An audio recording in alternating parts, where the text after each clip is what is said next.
오늘 우리 주보에 제가 공회라고 써놨는데요. 이 공회가 사내들입니다. 사내들이 어떻게 생겼는지 사내들인에 대한 상상한데요. 우리 여기 그 오른쪽에 보면 그 빨간 점으로 하는 거 보이시죠?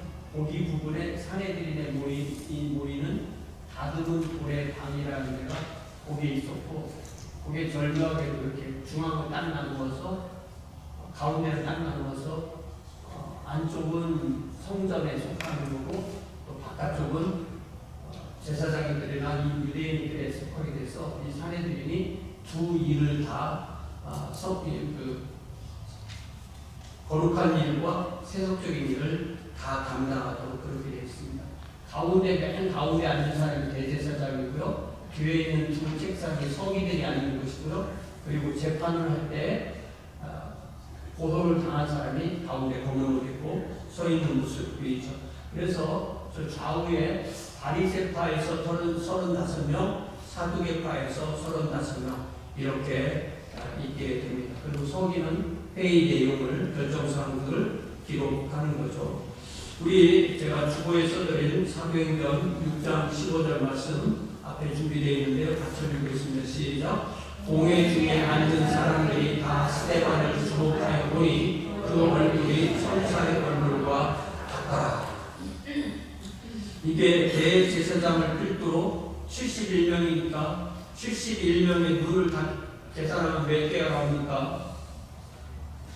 142개가 나오겠죠.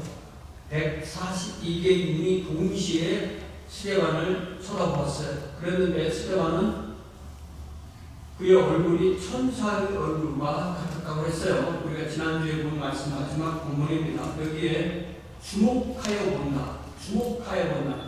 looked intently라고 이 주목하여 본다는 말을 우리도 좀 주목해 봅시다. 이 주목한다는 말이 뭐냐면 이 아테니조라는 그 말인데요. 재밌게도 영어 attention이라는 말이 이 헬라어 단어에서 왔는데 헬라어 이전에 이미 있었던 어근에서 헬라어로 바꿔고 해요. 그래서 이것이 보면은 아라는 말을 이제 우리가 이 그리스에서는 아가 붙으면 반대말이 되니까 이것도 반대말이 나면 반대말이 아니고 요 아의 접두어있는 서로라는 의미예요. 서로 뮤추얼이라는 의미고 테리오는 당기다라는 말이에요. 그래서 서로 긴장이 최대 한도에 달하고 당긴다. 만약에 고무줄을 둘이 계속 당기면 결국은 어떻게 될까요?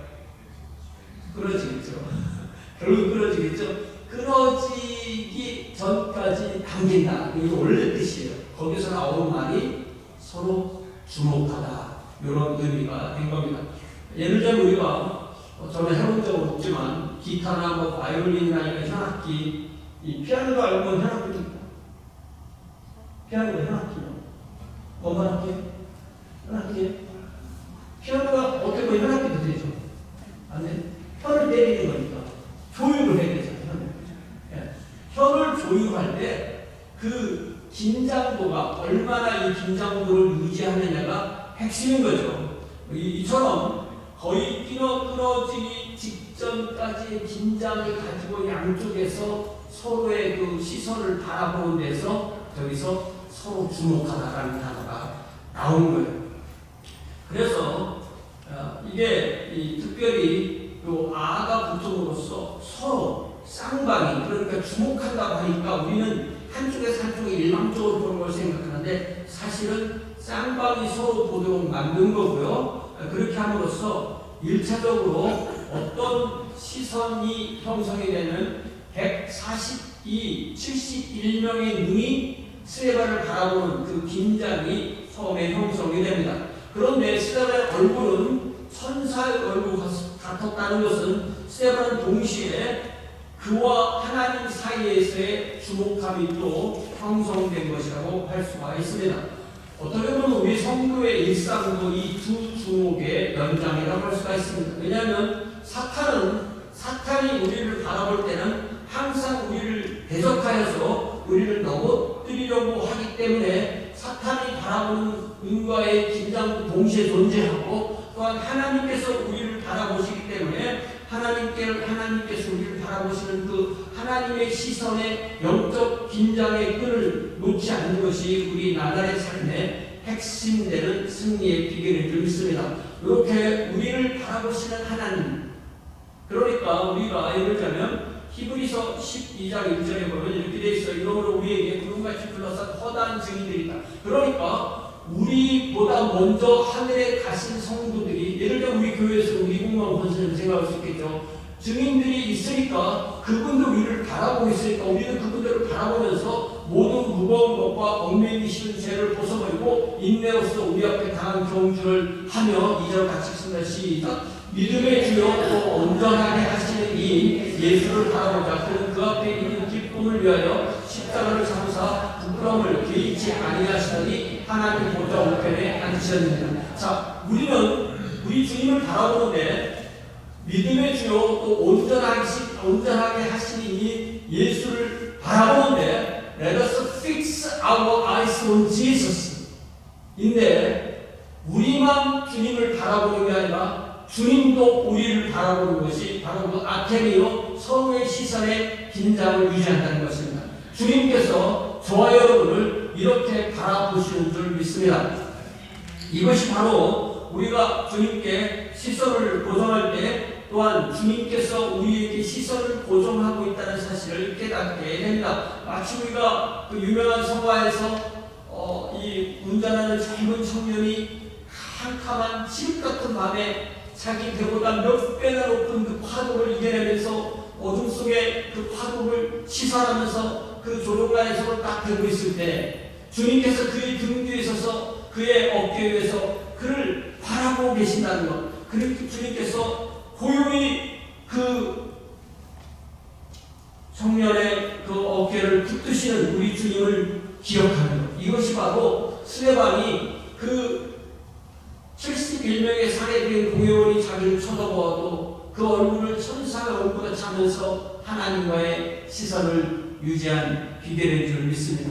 그래서 오늘 스데반 두 번째 설교로 7장 1절부터 8절까지 본문을 나그네 하나님, 이런 제목이야. 나그네 하나님. 하나님은 딱 어디 계시나요? 아니면 다니시나요?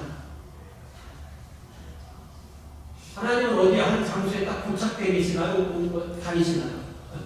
이런 생각 해보셨어요?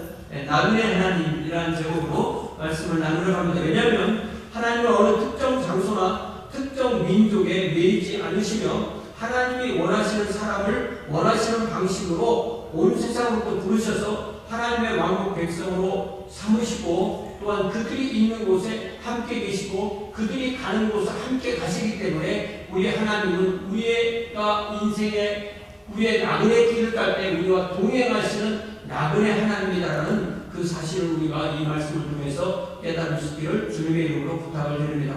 이제 1절을 봅시다. 1절을 보니까 대제사장이 이르되 이것이 사실이냐. 이게 이제 재판을 받는 상황이니까 영어로에서는 좀 더 그 문맥에 맞게 these charges true. 내가 이런 내용으로 고발을 당했는데 그 고발한 내용이 사실이냐 이렇게 물어보게 되는 것입니다. 그러니까 고발의 내용이 6장으로 돌아가면 먼저 6장 13절에 보니까 거짓 증인들을 세워서 말하되 이 사람 스데반이 이 거룩한 곳은 뭐예요? 성전 그리고 율법, 모세의 율법을 거슬러 말하기를 마지 아니하는도다. 그치지 않는다. This fellow never stops speaking against this holy place and against the law. 이렇게 말을 한 거죠. 그러면서 14절에서는 그의 말에 이 나사렛 예수가 이곳으로, 이곳이 역시도 성전이겠죠. 성전을 헐고 또 모세가 우리에게 전하여 준 규례,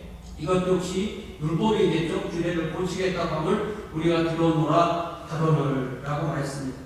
당대에 이 유대교를 지탱하는 양대 기둥이 바로 성전과 회당이었는데요. 자, 유대교를 지탱하는 양대 기둥이 뭐라고요? 성전과 회당. 성전에서는 제사를 드리고 회당에서는 율법과 성경 말씀을 듣는 거죠. 이 성전과 제사를 담당하던 사람들을 사두개인이라고 불렀고 회당에서 율법을 가르치는 사람들을 바리새인이라고 불렀고 그들을 사두개파, 바리새파라고 부릅니다. 그래서 우리가 성경을 신학 공부를 하지 않는 사람들은 사두개파, 바리새파 이런 말 들으면 똑같은 말로 들려요. 그러나 조금만 배우면 이게 전혀 그런 말이 아니라는 것을 알 수가 있습니다. 먼저 사두개파는요, 다윗 시대의 사독의 후에 다윗 시대에 큰 역할을 했던 제사장 박사나 서기관이나 랍비나 회당장이나 이런 말이 나오는 그 사람들은 다 바리새파라는 것을 알게 됩니다. 그래서 이 사람들은 특징이 모세오경, 또 예언서, 나빔, 성문서, 캐투빔, 모세오경, 토라, 나빔, 캐투빔 한꺼번에 부를 때 타나크라고 한다겠죠. 이것을 전체를 구약성경, 우리가 오늘날 구약성경을 인정하는 모든 구약성경을 인정하는 사람들이었다. 이것이 바로 1세기경의 유대교의 양대산막이다. 요거 제가 이 정도 가르쳐주면 여러분 듣진 않아도 있으라고 쓸 수 있겠죠. 이게 들으면 달만한 얘기예요. 근데 우리가 이렇게 세계적으로 안 배웠기 때문에 모르는데, 이렇구나. 성전이 있고 율법이 있으면 성전을 담당하는 사람은 사두개인이 있고 율법을 담당하는 사람들은 바리새인이구나. 이렇게 이해를 하시면 됩니다. 자, 그런데 이 사내들인이 이 양대 세력으로 구성되었고 지금 스데반을 사내들인 법정에 세운 헬라파 유대인들은 정확하게 그 양대 세력이 주관하는 성전과 율법을 가지고 스데반이 성전도 공격했고 율법도 공격했다고 기소하는 거예요. 그래서 이 거룩한 곳, 우리 13절에는 이 거룩한 곳이 바로 사내들인이 모이는 저 건물을 다듬은 돌의 방이라고 했는데, 다듬은 돌의 방이 포함된 성전을 존중하여서 이 거룩한 곳을 이 스데반이 더럽힌다라고 그렇게 성전을 거스리는 말을 했다고 그렇게 기소합니다. 그리고 대제사장을 포함한 사두개파를 더 자극하는 그런 기소가 되는 거죠. 더 나아가서 이 사람이 모세가 우리에게 전해준 그 율법을 폐지하겠다라고 그렇게 말하면서 바리새파를 자극하게 되는 것입니다. 더 나아가서 6장 14절에서 하는 말은 바리새파와 사두개파가 연합해서 이방인 빌라도의 손으로 십자가에 못 박아 죽인 이 나사렛 예수가 이 성전을 헐겠다라고 스데반이 말한다면서 스데반의 뒤에 계시는 부활하신 예수를 마치 살아계 계신 분처럼 그렇게 인용합니다. 나사렛 예수가 모세가 우리에게 전하여준 규례를 고치겠다고 스데반이 말한다면서 다시 스데반의 뒤에 계시는 부활하신 예수를 지목하는 것입니다. 그러니까 이 스데반을 공격하는 이 사람들은 없는 말을 지어낸 게 아니에요. 스데반이 한 말을 지어낸 건데, 이 거짓 증언자들이 한 말은 예수께서 성전의 제사를 완성하시고 율법을 온전하게 이루신다고 가르친 것을 비틀어서 예수께서 성전을 파괴할 거야, 예수께서 율법을 폐지할 거야, 이런 식으로 자기들의 원하는 대로 그것을 목적을, 의도를 틀어서 말하는 것입니다. 그렇기 때문에 마치 이 스데반과 그가 주장한 것을 다르면 지금 현재 사두개파, 바리새파 그들의 기본인 성전과 회당, 제사와 율법, 당신들의 삶의 근거지가 다 망가진다라고 그렇게 그들에게 자극함으로써 이 스데반이 모든 이 악의 근원이고, 그렇기 때문에 이 사람을 우리는 반드시 처형을 해야 된다는 이 구체적인 계획을 세워서 차근차근하게 기소하게 되는 것입니다. 그렇기 때문에 이런 모든 기소 뒤에 가장 명확하고 분명한 두뇌로 서 있는 존재가 바로 길리기아 다수 출신 헬라파 유대인이면서 가말리엘의 문화에서 율법을 배운 바리새파 사울이 그 뒤에 있었다는 것을 우리는 충분히 추정할 수가 있습니다. 이런 모든 기속을 듣고 나서 대제사장 가야바가 한 말이 이것이 사실이냐고 스데반에게 물음으로써 스데반의 답변을 촉구하게 된 거예요. 그러니까 그 사내들인 법정에 조성된 이 놀라운 긴장을 우리는 어떻게 짐작할 수 있을까요? 우리가 만약에 그런 상황에 놓였다면 우리는 어떻게 행동할 것인가에 대해서 우리 주님은 이미 사도들을 갈릴리에서 사역하실 때 12사도를 그 온 마을에 보내실 때 이미 우리 주님은 그들을 미리 훈련하신 말씀이 있는데요. 그 유명한 말씀이 마태복음 10장 19절 20절 같이 읽어봅시다. 시작. 너희를 넘겨줄 때 어떻게 또는 무엇을 말할까 염려하지 말라. 그때 너희에게 할 말을 주시리니 말하는 이는 너희가 아니라 너희 속에서 말씀하시는 이 곧 너희 아버지의 성령이십니다. 제가 이걸 믿고 설교 준비를 안 하면 안 되겠죠. 우리 설교 교수님 뭐라고 하시냐면, 설교 준비할 때는 성령님이 전혀 안 도와주는 것처럼 준비하고, 설교를 할 때는 네가 준비한 거 다 버리고 성령님의 인도하시면 가더라 그랬는데, 그 말이 맞는지 잘 모르겠습니다. 그런 거 같잖아요. 이 무슨 말이냐면, The Spirit of your Father speaking through you. 그러니까 스데반을 통하여 말씀하시는 아버지의 영께서 말씀하시기 때문에 너희는 무엇을 말할까 어떻게 말할까 준비하지 말라고 하셨어요. 자, 우리가 이 사도행전 7장이 아주 성경에서 아주 긴 장이고, 특별히 2절부터 53절까지 52절의 내용이 딱 시작해서 스데반이 다 풀어낸 것을 누가가 쓴 거예요. 스데반이 얼마나 막힘없이 담대하게 찬란하게 증언을 하는지, 이 52절로 이어지는 이 강화가 신약성 사도행전 안에서도 상당히 긴 그런 강화에 속합니다. 그래서 오늘부터 한 서너 번 우리가 이 부분을 좀 보려고 합니다. 자, 그러니까 이제 스데반이 2절부터 말을 하기 시작하게 되는데요. 스데반이 이르되 여러분 부형들이여 들으소서. 우리가 누구한테 말을 할 때 우리 보통 여러 번 이렇게 말하잖아요. 그런데 부형들이여 들으소서, 이거는 우리가 선생님이 우리 학부형들한테 하는 말이에요. 학부형. 왜 형자가 왜 붙었냐 했더니, 옛날에 부모님이 다 들어가시면 형이 가장 역할, 엄마가 계셔도 형이 가장 역할을 하는 경우가 있으니까 학부형 이런 말이 생겼대요. 그런데 이 말이 잘 보면요, 원어에는 어떻게 되어 있냐면 사람들이요, 형제들이요, 그리고 아버지들이요, 이런 말이에요. 그래서 우리 한국말에는 여러분 부형들이요 이렇게 번역을 하는 거예요. 근데 이 헬라어 단어는 안드레이, 안드로스라는 사람인데, 안드레이, 아델푸스, 파트레스, 파트로 이렇게 해서 사람, 형제, 아버지 이렇게 부르는 거예요. 이건 상당히 존중하는 의미로 그렇게 부르는 것입니다. 다정함과 예의와 격식을 갖춘 호칭이 되면서요. 그래서 뭐라고 말을 하냐면, 부형들이여 들으소서라고 이렇게 간청합니다.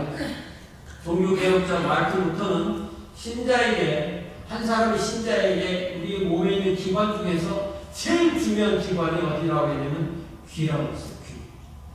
왜냐하면 귀가 바로 듣는 기관이기 때문입니다. 하나님과 언약 관계에 들어가고 하나님의 자녀와 백성으로 살기에 가장 중요한 것이 말하기보다는 듣기에 있음을 강조한 것입니다. 그래서 한국어에도 물리적 소리만 듣는다는 말과 내용을 알아듣는다는 말을 구별해서 사용해요. 예를 들면 듣고 알아들었는데 행동이 변하지 않으면 와이동풍이라든지 벽창호라든지 이런 말을 쓰는 거잖아요. 그죠?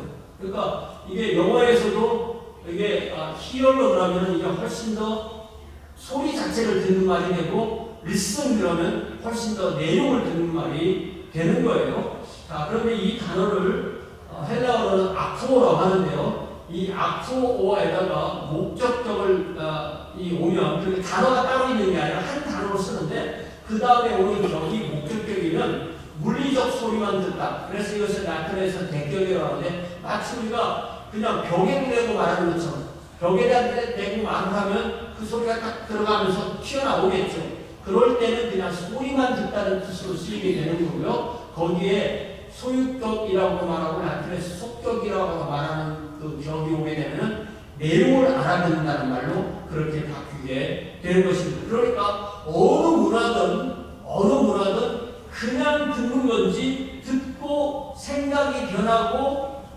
행동이 듣고 깨닫고 생각이 변하고 행동이 변하고 삶이 변하고 영혼이 변하는 그런 이 변화의 아닌지를 구별하는 그 구별이 어느 문화나 다 있다는 것입니다.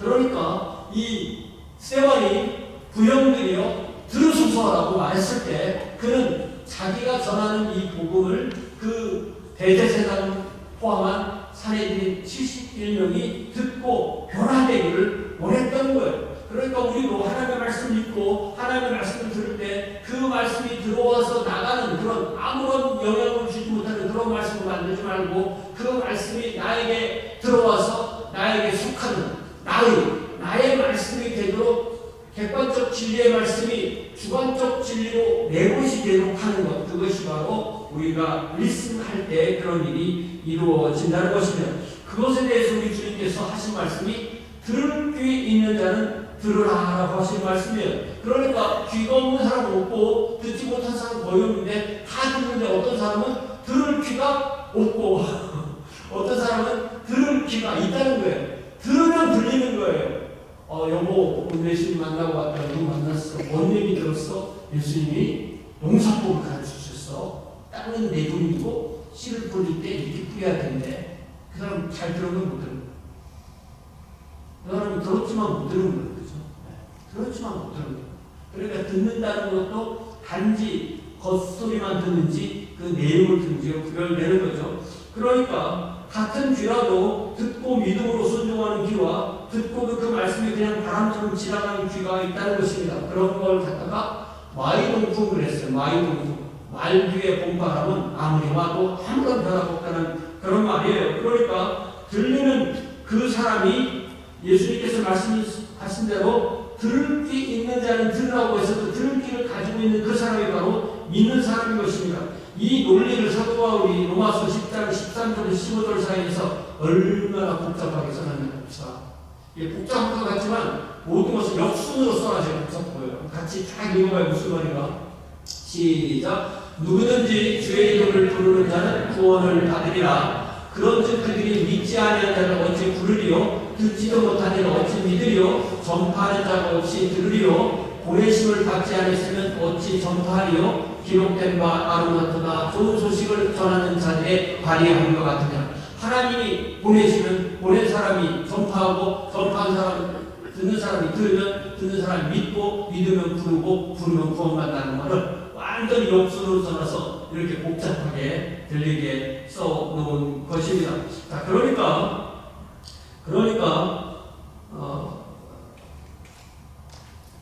우리는 먼저 하나님의 말씀을 들을 때 제일 중요한 것이 마음을 열고 귀를 열므로 주님의 말씀이 우리 안에 들어와서 그것이 나에게 속하도록 그렇게 기도하면서 주의 말씀을 듣는 거예요. 그래서 옛날에는 성경에 있는 말씀처럼 잘 박힌 모처럼 내 마음을 박히게 해주세요. 이렇게 그런 기도를 했던 것입니다. 자, 이제부터가 스데반의 증언의 내용이 본격적으로 나오는 건데요. 여러분 구형들을 들으소서. 우리 조상 아브라함이 하란에 있기 전 메소포타미아 있을 때 이렇게 말을 합니다. 이 스데반의 증언이 이제 오늘 우리가 8절까지만 볼 건데요. 이 8절까지 내용이 창세기 11장 뒷부분부터 창세기 거의 한 37장까지의 그 거의 한 25, 6장을 한 8줄로 요약해 놓은 거예요. 이 대가는 똑같은 내용을 1분 동안 얘기해봐야 할 수 있고 10시간 동안 얘기해봐야 할 수 있는 사람이 대가예요.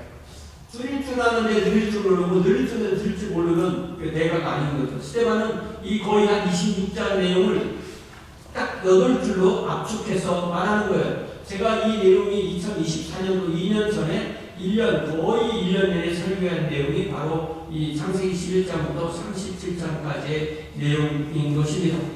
자, 이게 이제 장으로 말하는 11장부터 37장까지 나에게 주신 최고의 복이라고 믿는 것이 가장 분명한 믿음인 것을 우리가 분명히 저는 믿고 있습니다. 저는 그렇게 믿어요. 대통령도 그렇게 말하죠. 그렇죠?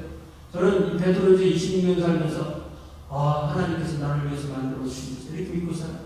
이게 저는 맞다고 생각합니다. 그래서 우리가 사는 이곳이 결코 어떤 실수로 내가 여기 있는 것도 아니고 내가 내 인생의 어떤 한 막간으로 여기 있는 것도 아니고 바로 오늘이 지금이 가장 중요하고 가장 중요한 순간이고 내 앞에 있는 이 사람들이 가장 나에게 소중하다는 사실을 기억하고 감사하고 누려야 하는 것입니다. 이제 3절을 보겠습니다. 3절에 이르시되 그때 이제 갈대아 우에서 하나님께서 아브라함에 나타나셔서 네 고향 친척을 따라서 내가 네게 보일 땅으로 가라 이렇게 말씀하셨다는 거예요. 그래서 아브라함은 자기 아내 사례 그리고 자기 아버지 데라 그리고 죽은 형 이름이 하란이었는데 하란의 아들로 이렇게 네 식구가 갈대아 우를 따라서 북서쪽으로 나그네 길을 떠나게 됩니다. 히브리서 11장 8절에서는 이러한 아브라함의 여정을 뭐라고 요약하느냐면 시작 믿음으로 아브라함은 부르심을 받았을 때 순종하여 장래의 유업으로 받은 땅에 나아갈새 갈 바를 알지 못하고 나아갔습니다. 이게 안다는 얘기에 모른다는 얘기예요. 그러니까 오늘 내가 어디 있는지 아는 거예요. 그리고 내일 어디로 가야 되는지 아는 거예요. 그러나 다 보여주지 다 보여주지 않으십니다. 분명히 하나님께서 내가 너에게 보여줄 땅으로 가라고 했는데 가본 길을 가는 것이 아니라는 것입니다. 아브라함은 자기 아내와 아버지와 조카를 데리고 갈대아 우르에서 그 강 옆에 난길, 강무한으로 난길 쭉 따라 올라와서 하나님까지 가는 여정을 여행할 때 자기가 가는 길을 가본 것이 아닌 것입니다. 그러니까 아브라함에게 진정한 나침반은 함께 여행하는 대상들이 아니라 그의 나침반이 되시는 하나님이 계셨기 때문에 그가 그 여행을 했던 것입니다. 여러분 우리가 이거 내가 잘해봐서 익숙해 그런 일도 있고 아니면 안 해봐서 낯서 그런 일도 사실 있겠지만 사실은 우리는 이 시간이라는 것을 초월할 수 없기 때문에 항상 시간이 흐르기 때문에 엄밀하게 말하면 우리에게는 매 순간이 새로운 것입니다. 그래서 제가 이제 우리 애들이 다 크고 결혼할 때가 되고 결혼하고 이렇게 하다 보니까 내가 다시 시작했으면 잘했을까? 이런 생각이 드는 거예요. 그래서 요새 유행하는 말이 뭐예요? 아빠가 미안해. 아빠가 처음이라 몰랐어. 네. 그거잖아요. 네. 다시 하라면 잘할 것 같아. 그런데 내가 젊어져서 다시 할 수도 없거니와 그때 내가 이 지혜를 가지고 가는 것이 아니고 그때 그 나이에 맞는 지혜일 거기 때문에 역시 마찬가지일 거라는 거죠. 그런 면에서 아브라함은 하나님께서 하루하루 보여주는 그 길을 걸어갈 때 그에게는 매일이 새날이었고 새로운 경험이었습니다. 저와 여러분이 이곳에 오늘까지 사는 것도 역시 마찬가지입니다. 이곳에서 50년 이상을 살았다 하더라도 살아보고 사는 것은 아닙니다. 왜냐하면 우리는 절대로 시간에 자유롭지 못하기 때문입니다. 누구나 그래서 10대, 20대, 30대 우리 인생을요 10년씩 끌어보면요 정말 10대 다르잖아요. 20대, 30대, 40대, 50대, 60대, 70대, 80대, 80대, 60대로 뭐라고 했어요. 어려서 모르지. 이렇게 하는 거죠. 그러니까 사실은 우리가 그 나이 때를 살아봤기 때문에 사는 게 아니라는 거예요. 다 누게 있는 새로운 날이라는 것입니다. 우리가 이렇게 시간과 공간의 개념에서 나그네의 길을 걷는 동안 우리와 함께 나그네가 되셔서 걸으시는 분이 바로 나그네 하나님이십니다. 그 옛날 갈대아 우르부터 하란까지 갔다가 하란에서 다시 가나안 갔다가 가나안에서 이집트로 갔다가 이집트에 다시 가나안으로 돌아오는 그 아브라함의 나그네 길을 숨가쁘게 아브라함이 가솔들을 이끌고 오가는 사이에 그와 동행하신 하나님이 바로 나그네 하나님이십니다. 우리는 그래서 무슨 이유이든 한 자리에 있지 않고 움직입니다. 한 자리에 가만히 있으면 큰일 나는 거예요. 집안에서도 부지런히 돌아다녀야 되고 도시에서도 돌아다니고 그때는 지방과 줄을 차를 타고 다니고 비행기를 타고 다니고 때로는 대륙을 넘어서 유학을 가기도 하고 직장을 떠나서 가기도 하고 결혼해서 가기도 하고 또 이민을 하기도 하고 이렇게 움직이는 것이 우리의 특징입니다. 만약에 하나님이 모든 곳에 계시지 않고 우리의 가는 곳마다 하나님께서 계시지 않는다면 우리는 어떤 장소를 떠나지 못할 것입니다. 어떤 특정 장소에 딱 매이게 될 것입니다. 그러나 하나님은 아브라함을 부르셔서 그의 고향 친척 아버지를 떠나서 새로운 문화, 새로운 사람, 새로운 지역으로 이끄셨듯이 우리도 어떤 이유로든 하나님의 인도하신 가운데 움직이고 있고 지금은 그 과정에서 이 베토르에 있으면서 함께 공동체로 모여서 주님을 섬기고 있는 것입니다. 실수하지 않으시는 하나님, 실패하지 않으시는 하나님이 오늘 지금 저와 여러분을 이곳에 있게 하셨고 그렇기 때문에 이것이 최고의 하나님의 인도하심이라는 것을 믿는 것, 이것이 바로 바른 믿음이라고 저는 믿습니다. 이제 4절 보니까 그 다음 어떻게 되냐면 아브라함이 갈대아 사람의 땅을 떠났죠. 우를 떠난 거예요. 떠나서 하란에 거하다가 그의 아버지가 죽음에 하나님이 그를 거기서 지금 너희 지금 사는 이 땅으로 옮기셨다. 그러니까 그 앞에 있는 71명의 산에 되는 회원들이 살고 있는 이 가나안 땅에 옮겼다라고 말합니다. 우에서 하나님으로 이주한 아브라함은 거기서 아버지 데라의 인종을 보고 아버지를 동시에 장사하고 다시 하나님의 인도하심을 따라서 가나안 땅 세겜 모래 상술이라고 세겜 모래 상술이라는 숲이라고 정확하게 성경에 나와 있습니다. 어떤 이는 하나님이 애초에 갈대아에서 부른 사람은 아브라함이고 게라를 떼놓고 아버지 집을 떠나려 했으니까 아버지를 떼놓고 가야 됐는데 아버지를 모시고 갔기 때문에 하나님께서 어쩔 수 없이 지체할 수밖에 없었고 아버지가 돌아가신 거 아니까 그를 가나안으로 부르심을 보니까 아브라함이 처음부터 그 수준에서 아버지를 모시고 갔다라고 해석하는 사람들이 있습니다. 그리고 그 해석이 틀렸다고 말할 수는 없어요. 그러나 저는 그 해석에 동의하지 않습니다.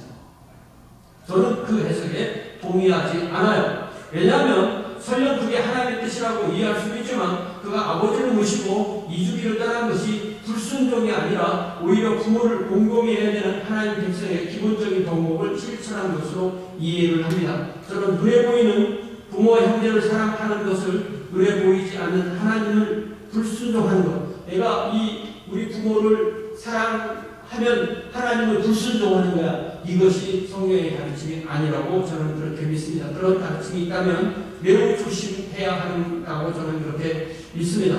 이제 5절에 보니까 가나안이 이제 들어온 거예요.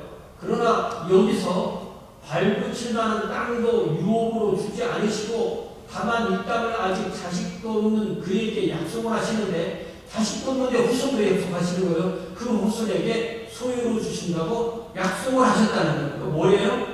그러니까 주신 게 아니라 말을 주시는 말. 네. 그래서 우리가 여기서 반드시 짚고 넘어갈 부분이 먼저 창세기 12장 3절인데 왜냐하면 하나님이 도대체 아브라함을 왜 부르신가 이것이 가장 중요한 부분이거든요. 우리가 아브라함 이야기 이렇게 많이 해도 하나님이 왜 아브라함을 부르시는지 모른다면 아무런 의미가 없는 거예요. 그 말씀이 10장 3절에 시작 너를 축복하는 자에게 내가 복을 내리고 너를 저주하는 자에게 저주하리니 땅의 모든 족속이 너로 말미암아 복을 얻을 것이라 하시는 땅의 모든 족속에 저와 여러분이 포함됨을 믿으시고요. 아멘. 2000년 전에 2100년 전에 하나님께서 아브라함에 해주신 저 땅의 족속이라는 저 단어 안에 저와 여러분이 포함되어 있기 때문에 우리가 성경을 공부하고 아브라함을 공부하는 거예요. 그래서 저 족속이라는 단어를 우리가 잘 보면요. 이 족속이라는 단어를 미시파카. 이게 제가 왜 이 발음을 왜 하는지 아세요? 안 외워졌어요. 제가 안 외워졌어요. 제가 소리내서 읽으면 외워지니까 뭐라고 한다고요? 미시파카. 이 단어는 뜻은 뭐냐면 이 패밀리, 그러니까 패밀리 있잖아요. 패밀리가 있고 이스라엘 지파가 있잖아요. 열두 지파. 그 사이에 있는 부족이나 가문. 예. 요거를 부를 때 미시파카를 부르는. 그런데 놀라웠게도 저 미시파카의 개념이 좀 더 확장된 말씀이 요한계시록 7장 2절에 각 나라와 족속과 백성과 방언입니다. 예배자분들이 지금 온 세상에 나라가 한 250개쯤 있잖아요. 그리고 민족은 언어 구별할 때 한 8천 민족이 있잖아요. 그런데 미시파카라는 저 기준으로 나누면 한 2만 5천 개쯤 있는 거예요. 그런데 하나님께서 아브라함에게 저 말씀을 주셨을 때 하나님은 지금으로 생각한다면 그 2만 5천 그 미시파카 안에서 다 한 사람이라도 예수 믿는 사람이 있고 천국에 가는 사람이 있는 것. 그것이 바로 아브라함을 부른 목적이라고 그렇게 우리가 이해할 수 있다는 것입니다. 자, 그러니까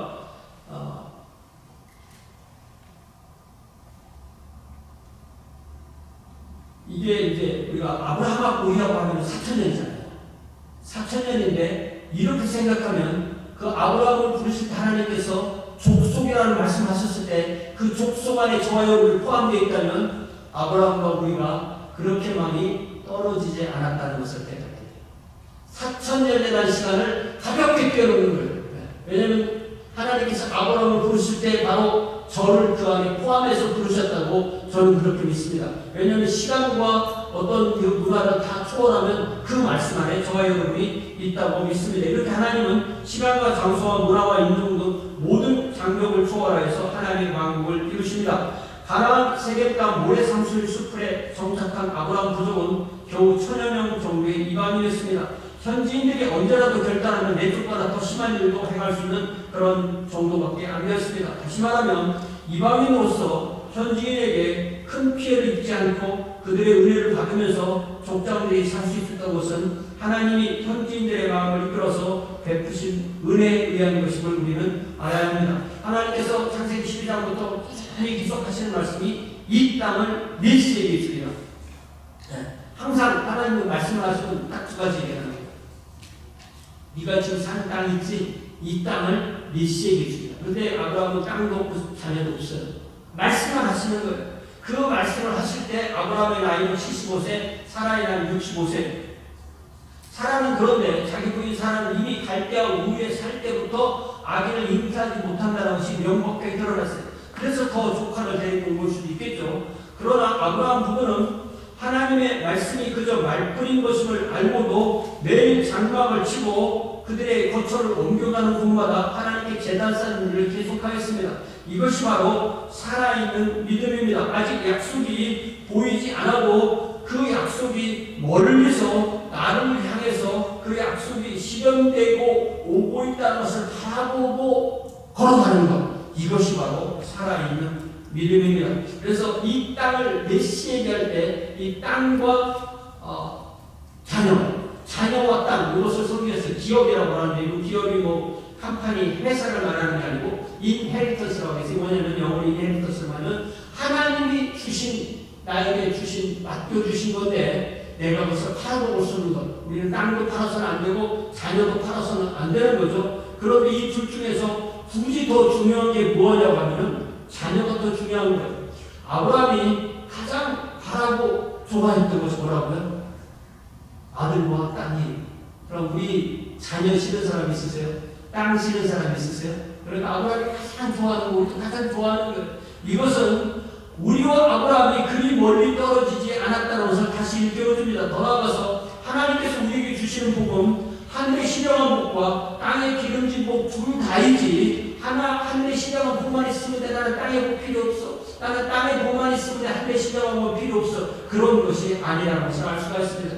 하나님은 복의 근원이시기 때문에 우리에게 이 둘 다를 주셔서 우리로 이 땅에 사는 동안 그것을 누리면서 나그네 하나님을 따라 나그네 성도의 삶을 하루하루 살도록 이끄신다는 사실을 알 수가 있게 됩니다. 그러면서 하나님께서 이제 6절에서 이게 스테반의 말이죠. 하나님이 또 이같이 말씀하실 때 그 후손이 이게 아브라함이 아직 자녀가 없지만 자녀가 생기면 그 후손이 다른 땅에서 이집트에서 나그네를 내리니 그 땅 사람들이 종으로 삼아 400년 동안 괴롭게 하리라. 이 말씀을 하는데 이 말씀이 나오는 내용이 바로 창세기 15장이죠. 이 시점에서 아브라함 부모는 자녀를 기다리다 안돼서 이제 우리 다메섹 출신 종 엘리에서를 우리가 양자로 받아들여야 합니다. 하나님께 말씀드리니까 하나님은 요지부동이신 거예요. 그러면서 아브라함의 몸에서 낳은 자가 너의 후사가 된다 때 하나님께서 아브라함의 몸이 나왔었을 때는요 반드시 기억해야 될 것이 아브라함과 사라를 말하는 것이지 사라가 아닌 다른 사람을 통해서 난 자녀는 아브라함의 몸에 포함이 되지 않는 것입니다. 그러니까 하나님은 항상 아브라함에게 네 몸에서 난 자라고 할 때는 사라를 포함하고 있는 것이에요.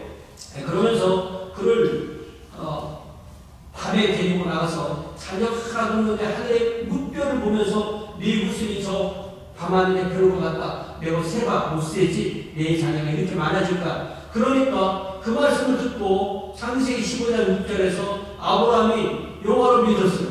아브라함의 이게 가장 특징이 뭐냐면요 안 믿어져도 믿는 거예요. 뭐라고요? 현실을 보면 안 믿어져요. 그러나 믿는 거예요. 여호와께서 이를 그의 의로 여기셨다고 그렇게 했습니다. 그러니까 그 다음에 뭐라고 말씀하시냐면 나는 이 땅을 너에게 주어서 소유를 삼게 하려고 너를 갈대아인의 우유에서 이끌어낸 여호와가 이렇게 말씀을 하십니다. 그러니까 아브라함은 하나님 그렇게 말씀으로만 하지 마시고 계약을 맺읍시다. 이렇게 해서 계약을 맺는 내용이 나오는데, 이제 제사로 계약을 맺고 나서 하나님이 주신 말씀이죠. 창세기 15장 13절 말씀이 우리가 조금 아까 읽은 그 말씀이고요. 그래서 이게 놀라운 점이 뭐냐면, 아직도 자녀가 하나도 없는데, 자녀가 그 후손이 200만이 되어서 이집트에서 400년 동안 종살이할 얘기까지가 다 미리 해 주신 거예요. 그 말씀이 다 이루어질 때까지는 거의 700년이라는 시간이 흘렀죠. 그리고 그들이 거기서 나오는 이야기가 창세기 15장 14절에 나오고, 그래서 7절에 보니까 7절에 그 내용이 나오는 거예요. 그래서 그 이집트를 하나님이 심판하시고 그들이 이집트에서 큰 재물을 이루고 나오게 된다, 이렇게 말씀하십니다. 그러면서 마지막 8절에서 뭐라고 말씀하시죠? 시작! 할례의 언약을 아브라함에게 주셨더니 그가 이삭을 낳아 여덟해 만에 할례를 행하고 이삭이 야곱을, 야곱이 우리 12조상을 낳았다. 이렇게 다 떼어놓은 17장부터 35장까지 쫙 떼어놓았어요. 그래서 그 사이에 아브라함 부부는 기다림이 지쳐서 사라의 몸종 하갈을 통해서 이스마엘을 낳죠. 그렇죠. 하나님이 이스마엘은 아브라함의 몸인 아브라함 부부를 통해서 태어나지 않았기 때문에 하나님이 약속한 아들이 아니라고 분명히 말씀하십니다. 그리고 이제 드디어 아브라함이 99세, 사라가 89세가 되는데, 아브라함은요 이제 할아버지가 돼서 더 이상 힘을 쓸 수 없는 그 정도까지 되었다고 되어 있어요. 그리고 결정적으로 사라는 대란이 끝나고 완경의 시기가 들었기 때문에 더 이상 인간적으로는 자녀를 기대할 수가 없는 때인데, 하나님은 아브라함의 이름을 큰 아버지 아브라함에서 열국의 아버지 아브라함으로 바꿔주시면서 사라가 이제 아기를 낳아준다. 그러니까 아이고 아브라함이 이스마엘이나 잘 살게 해주세요. 그랬더니 하나님께서 하신 말씀이 꼭 집어서 하신 말씀이 17장 16절인데 뭐라고 말씀하시냐면, 내가 사라에게 복을 줄 거야. 사라가 너에게 아들을 낳아줄 거야. 내가 사라에게 복을 줘 사라를 여러 민족의 어머니가 되게 하리니 민족의 여러 왕이 사라에게서 나리라. 그러니까 이 사라는 그냥 나의 공주인데 사라 이렇게 하면서 열국의 공주, 열국의 여민 이렇게 이름이 바뀌게 됩니다. 그러면서 그 다음에는 결정적으로 뭐라고 하냐면, 애가 지금 안 태어났어요. 애가 잉태가 된 게 아닌데 아브라함이 참 이상한 소리를 하니까, 아니야, 네 아내 사라가 너에게 아들을 낳으리니 너는 그 이름을 이삭이라나 내가 이삭과 언약을 세우고 그의 후손에게도 영원한 언약을 세우겠다, 이렇게 말씀하십니다. 그래서 아까 읽은 그 8절에서 하나님께서 아브라함과 맺은 언약을 다시 이삭과 맺고 이삭과 맺은 언약을 다시 이스마엘에게 야곱과 함께 맺고 이렇게 하면서 12족장이 태어나는 이야기를 하게 됩니다. 이런 모든 이야기를 히브리서 11장 9절 10절에서 어떻게 정리해서 같이 읽어보세요. 시작! 믿음으로 그가 이방의 땅에 있는 것 같이 약속의 땅에 거류하여 동일한 약속을 유업으로 함께 받은 이삭 및 야곱과 더불어 장막에 거하였으니 이는 그가 하나님이 계획하시고 지으실 터가 있는 성을 받았습니다. 요 히브리서 11장 10절이 놀라운 이유가 뭐냐면요, 아브라함은 평생 그 가나안을 떠나지 않았어요. 가나안 그 인근에서 살았던 사람, 우르에서 하나님으로 가나안으로, 이집트에서 가나안으로 그 기록한 초승달 지역을 떠나지 않았는데, 히브리서 기자는 아브라함, 이삭, 야곱이 하나님이 계획하시고 하나님이 지으실 터가 있는 성, 인간이 만든 성이 아닌 것, looking forward to a city with the foundation whose architect and builder is God. 그래서 하나님의 왕국을 기다렸다는 것을 명확하게 말씀하시는 것입니다. 그러니까 아브라함 부부, 이삭, 손자 야곱 12지파 그들 모두가 하나님이 지으시는 그 땅을 바라보았다라고 말합니다. 우리는 왜 이렇게 아브라함, 이삭, 야곱의 이야기에 집중해야 될까요? 그 직접적인 이유는 마태복음 8장 11절에 나와 있어요. 또 너희에게 이르노니 시작! 동서로부터 많은 사람이 이르러 아브라함과 이삭과 야곱과 함께 천국에 앉으려니와. 그러니까 창세기 10장 3절에서 그 많은 그 족속에 바로 우리가 동서로부터 많은 사람인데 우리가 천국에 자칫 자리에 딱 앉았을 때 누가 앉는다고요? 아브라함과 이삭과 야곱이 있다는 거예요. 이 말씀을 우리 주님께서는 로마 백부장 자기 하인의 뇌졸중, 후유증을 고쳐달라고 그렇게 청하는 사람이 우리 집에 직접 오시지 않으시되 말씀만 해주시면 됩니다라는 말씀을 듣고 우리 주님께서 그 사람의 믿음을 칭찬하시면서 하신 말씀인데요. 우리가 오늘 들은 말씀을 네 가지로 이렇게 요약해 볼 수가 있어요. 보세요. 창세기 12장 3절에서는 아브라함 부를 때 저와 여러분을 포함한 모든 구원받을 땅의 모든 족속을 포함된 거죠. 그리고 히브리서 11장 10절은 아브라함과 이삭과 야곱도 이미 하나님의 성을 바라보았죠. 마태복음 8장 11절은 주님께서는 그 백부장을 포함해서 동서부터 온 많은 이, 그리고 온 세상으로 불러온 많은 사람이 천국에 장치 않는다고 했죠. 그래서 요한계시록에서는 각 나라와 족속과 방언과 백성에서 온 수많은 무리들이 주님 앞에 있다고 되어 있는 것입니다. 저와 여러분이 여기에 들어있고 그 첫 번째 시발점이 아브라함이기 때문에 우리는 아브라함에 집중하게 되는 것입니다. 그러니까 우리는 아브라함이 우리의 민족으로 볼 때는 조상이 아니지만 인종과 민족과 계급과 성을 포함하는 어떠한 장벽도 예수 그리스도의 보혈 안에서는 우리를 한 형제와 자매로 만드시는 하나님의 은혜 안에서, 하나님의 은혜 안에서 우리는 아브라함, 이삭, 야곱이 우리의 믿음의 조상, 우리의 믿음의 족장들이 되는 것입니다. 이 족장들의 나그네 여정에 함께하신 나그네 하나님이 저와 여러분이 이 한 주 동안의 나그네 여정에도 함께 하심을 믿으면서 각자 받으신 기도의 제목들 함께 단주에 맞춰서 소리내서 잠시 기도합시다. 하나님께서 나와 함께 계심을, 나와 함께 다니심을 믿으시며 기도하시기 바랍니다.